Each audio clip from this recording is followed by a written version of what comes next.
Hello, everybody. Hey, welcome to my channel. My name is Brett McKay. I am a writer of thrillers and horror, suspense. I love anything supernatural. I love anything that just keeps you turning the pages. So I like to write what I like to read, and hopefully you like to read it as well. And if any of my novels or anything that sounds good to you, go ahead and check out any of my books. I have all the links on my YouTube channel. That you can go check them out. Um, Occasionally, I would like to give away some things for free. I'm just learning my way through YouTube right now, so give me some patience. I'm going to build up some videos here so you can check it out. What I thought I'd do first is go ahead and start with reading a short story of mine. It's a really good way to get into, what my style is, what I like to write, and maybe some of the things I'll be putting on the channel. I also like hard rock and heavy metal. I like to maybe review music or talk about music sometimes, as well as movies, as well as other books that I like to read, and share that information with you. So right now, I've got a short story. It's called Ol Betsy. It really is one of my favorites. It also won the 2018 Crypticon Award, and it's published as one of the first stories in my book, Tree of Souls, as you can see right there. So it's a tree. Ol Betsy is a tree, and as you can see by this artwork that was created by my son Mason, he did a fantastic job creating this tree. Um, so I'm going to go ahead and just crack this open. We're going to go ahead and get started on this. And comment. Let me know what you think. Let me know how you feel about all this. So we'll start with Ol Betsy. The white truck drove down the gravel road. A cloud of dirt nearly obscured the green tree doctor logo stamped on both sides. Giant oaks guarded the road with their knotty claws and roofed it with a canopy of branches and leaves. The lawn on either side of the road was plush green and manicured. Gavin saw his destination ahead. The white mansion, with its numerous columns indicative of southern plantation homes, waited for its guests like a monolith of ego and power. Gavin turned into the circular driveway, surrounded by meticulously kept gardens, and parked his truck at the edge of the front walk. A drape fell back into place inside one of the mansion's many windows, and a moment later the front door opened. A short, stocky man ambled onto the porch, supported by a cane. While the man seemed comically miniature against the giant, pristine home, the South Carolina heat and humidity didn't appear to touch him. Gavin exited his truck and jogged to meet the man, but the owner of the house put his hand out and motioned to stop. "Don't bother," his southern accent called with cracks of age. "No sense in you coming all the way up here when our journey begins down there." Gavin smiled. "Fair enough." "You the tree doctor?" the old man asked. "Yes, I'm Gavin Toombs. You must be Bill Clemens." Gavin stuck his hand out as Bill approached. Clemens didn't take his hand. Instead, the old man cocked his head to the side and eyed him. Being an African American, Gavin had seen this look before in many faces. It was either the shocked look of someone who's uncomfortable around his race, or the look of someone who detests them. This was the look of the latter. "You don't look like a doctor." Gavin simply replied, "I'm not. It's the name of the company I work for." "Well, I got a tree for you to look at, hoping you can help me figure out what's wrong with Ol Betsy." Bill turned, leaning on a solid oak cane, and walked down a path that led around the side of the house to the backyard, and Gavin followed. As they walked, Gavin felt an ominous presence, a foreboding of dread. The sunlight withdrew as clouds moved to cover it. The landscape turned from lush green grasses and trees to a field of death as they passed skeletons of deceased trees and shrubs. The singing and gossiping of birds disappeared, and a sinister feeling charged the air. They crusted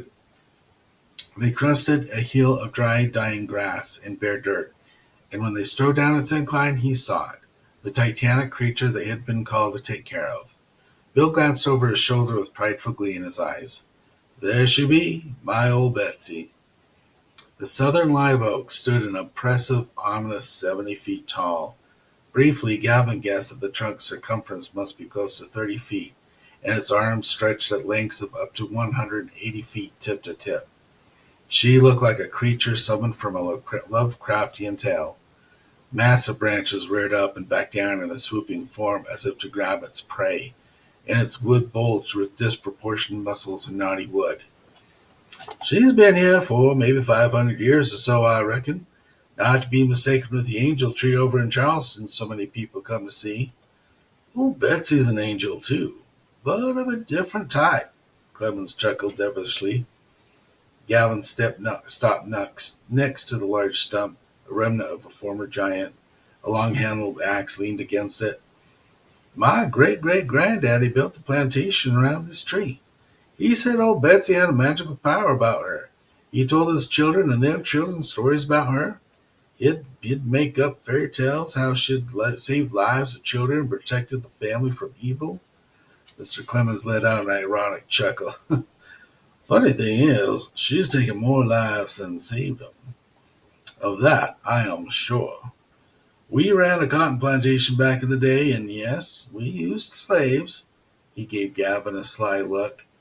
Slave quarters were out yonder where the stables are now. Gavin followed his gaze to a distant, dilapidated structure built of wood, its white paint nearly peeled away. Bill's look was grave. His smile was gone as he said, We hung slaves from this tree, runaways mostly. My great-great-granddaddy and everyone since him ran this plantation with an iron hand. Gavin's blood curdled as a shiver snaked up his spine. He stared at the tree differently now that its history came to light. The large, thick branch on the right was the perfect height and strength to hang someone from. And he imagined the hung bodies. He could almost see them swaying back and forth from that titanic limb. We could hang 10 of them at one time. Oh, Betsy was good that way. Gavin was oblivious to the old man's words. He couldn't wrap his brain around any of it. He stepped close to the tree and studied the bark. He saw signs of insect damage and disease. Pin-sized holes dotted the trunk from boring insects, and wet fungus filled its bark, but they were futile in bringing down a giant who's as wise as her years. Even after the war, the hanging didn't stop. This tree became a symbol, a source of energy, if I may be so bold, a culmination of our ancestors in history, a deity for the Ku Klux Klan. They rounded up hundreds of slaves after the emancipation. My family was upset, Clemens spat, his eyes drawn back in the past. We had rights taken away. We bled and gave our lives for the freedom of this country and the freedom to own slaves. That's been a source of our business for generations. Gavin shook his head at the absurdity of the words freedom and slave spoken in the same sentence. Every organ in his body spasmed with heat. His lips pursed and held back a barrage of words he wanted to say. Clemens was either blind to Gavin's discomfort or he simply didn't care. The man went on, oblivious. After the war, this plantation suffered. The South suffered. My family suffered. They lost money, couldn't afford labor on the farm. My people suffered, Gavin said, finally unable to hold back. Your people? Clemens questioned. You alls ain't people. Not really. I think we're done here, Gavin growled as he started to move away. You can find someone else to berate with your ignorant bigotry. No, we're not done here. Old Betsy's sick, he begged. Screw old Betsy. She needs to be fed. She hasn't been fed for a very long time. Clemens wobbled after him, pounding his cane into the ground for support. Please, Mr. Toombs, apologize for my words. Didn't mean to offend. Gavin stopped, turned, and fixed him with a cold stare. Bill Clemens' eyes were upturned and pleading. He said, She's poisoning everything around her, killing off the land. Gavin rolled his eyes and sighed. There may not be a lot I can do for her, Gavin grumbled. He had been raised to accept apologies no matter the circumstance. He knew there was no validity in this man's empathy, but he'd allow one more chance. He had no qualms with leaving if the bigot started spewing hate once more. He walked back to the tree, looking up into the branches. She's riddled with boars and insects, and beyond that, she's infected and iron deficient. I can give her a systemic injection into the root system, give her a feeding of fertilizer, insecticide, and fungicide. I'd recommend servicing at least 2 or more times each year, and we can follow her progress." He stood within inches of its bark and combed his eyes over the strange bulges in the trunk. Each one was the size of a human head, and rings dug into each bulge, drawing a sort of picture inside each one. "Oh my hell," he breathed as the designs in each round bulge became clear. He saw eyes, a nose, ears, and a mouth. Each bulge had its own face, and each one wore a wretched, pain-stricken expression. Could they be? He ran his eyes up the trunk and around. The bulges were numerous and ran the length of the trunk as far as he could see. "You're right about one thing, Mr. Toombs. Old Betsy's iron deficient. She needs a feeding." Something hit the back of Gavin's skull hard. He fell forward against the tree, flashes of light sparking in his eyes. His head ached. Confused, he turned to Bill with a question on his tongue, but another blow to his head sent Gavin spiraling into unconsciousness. The sound of something dragging tight across wood woke Gavin. He pulled his eyes open to blurry images, and his head pounded. Cotton-mouthed, he licked his lips, but was dry of saliva. Disorientated, he tried to rise to his feet, but his hands were tied behind his back, and the memory returned of the old man hitting him with his cane. Something thick was around his throat. It took only a second for Gavin to realize it was rope. As it tightened, it began to pull him to his feet. "Clemens!" Gavin's cracked voice called out. The air was darker and red. The sun was almost down. "Clemens!" "Been a while for her," Clemens said. "She ain't fed in years. She got her taste for blood long ago, and now it's all she craves, like a wild bear who tastes man flesh for the first time, or an addict to heroin." The rope continued to pull and tighten. Gavin barely touched the ground with the tips of his toes. Images of all the men and women who had died on this tree flooded his mind.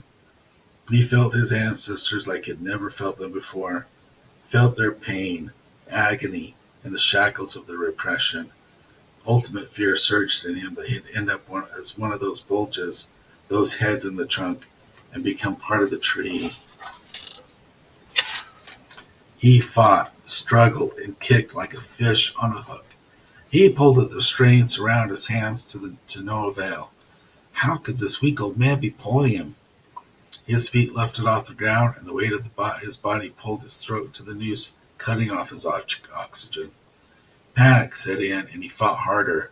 All his air was gone, and his throat and eyes bulged. "Ha ha! Ain't gonna be long now, Ol Betsy." Bill tied off the other end of the rope to a rickety fence and sauntered to the kicking and gasping victim. Bill picked up the axe and stood in front of Gavin. He chuckled and tapped his left leg with the blade. It cut through, and he bled. Taunting again, he pecked at his legs with the axe. Out of options and quickly running out of time, Gavin brought both feet up with his entire strength and kicked the old man square in the face. Bill's nose burst. Spatters of his blood speckled the bark of Ol Betsy, and there was a moan. It was a low, guttural, earthy groan, and the tree shook. Another groan reached Gavin's ears, but this one came from far behind and had a higher pitch. The fence was made of cedar, decades old, and weakened from weather. Gavin's weight and struggling was too much for the wood, and the board of the fence snapped in two. Gavin hit the ground like an anchor and gasped for air. Bill nursed his bleeding nose and saw he had lost the fish from his line.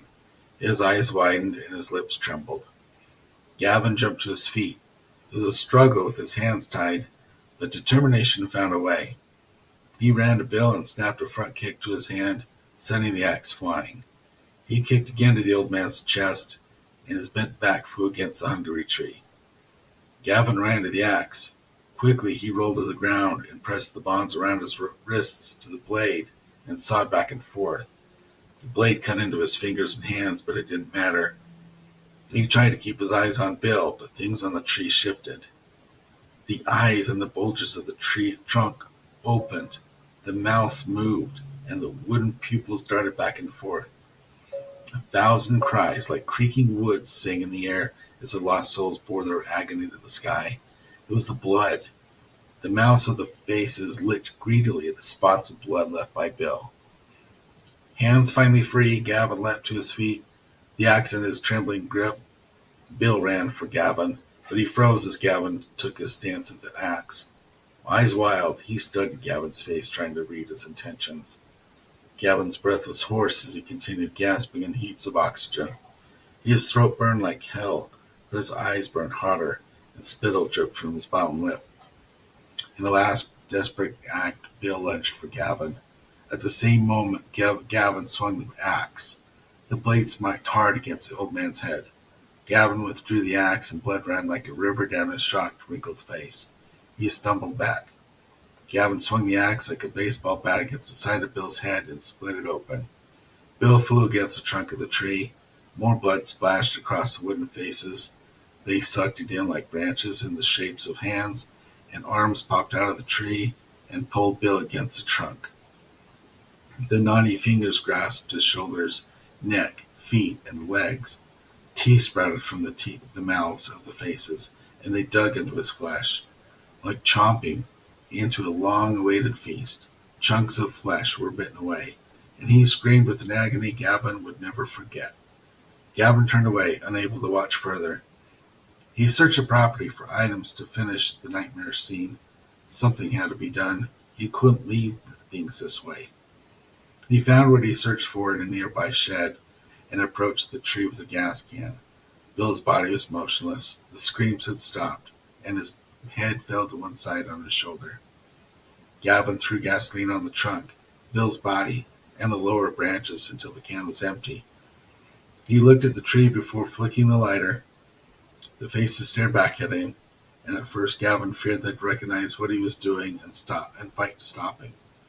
Perhaps the massive branches would reach down and grab him and squash him against the ground, but none of that happened. Their faces were twisted with sadness and despair. Their eyes longed for an end to their years of suffering. In that moment, Gavin knew that their souls were trapped in this woody beast, and he couldn't let it continue. Gavin flicked the lighter to life. Flames licked up Ol Betsy's trunk and followed the gasoline trail along its branches. Flames immediately engulfed Bill's body, and the fire lit up the dark sky. The tree shook with a tremendous force.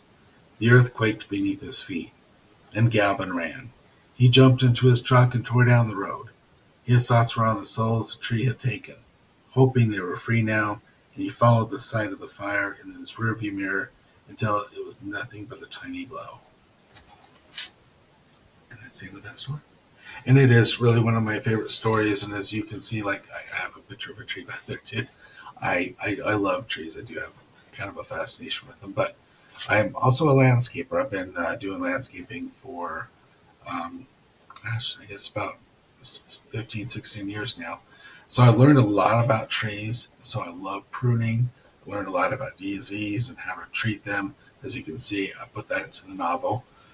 There was also a time several years ago I worked in Arkansas for about a year and a half. And the South was new to me. But when I spent time down there, I did see a lot of racism that really bothered me. I met people that talked like Bill Clements in this book. So, a lot of my experiences, a lot of what I knew, went into the story as I do everything. Everything is just kind of blended all together. All my experiences or people I know or things that I've done. Along with, of course, some fiction. I never have seen a tree with heads in it, biting people. But this was a lot of fun to write. I really enjoyed it. There's a lot more stories on this. You'll get some good short stories. Some of my favorites are in here. You can check it out yourself. And yeah, I'm just gonna finish that right here. This was my first video put together for my YouTube, and hopefully you'll subscribe, share this with other people that you know that love horror. I love talking about horror. Thrillers, suspense, anything scary, anything supernatural, anything cool, really, whatever it is. Anyway, you guys all have a good time, and we'll chat later. Hopefully, we'll try doing some more of these videos or some more live things, hopefully at least once a week. So go ahead and subscribe to my channel and check it out, and I'll check back with you later. Thank you.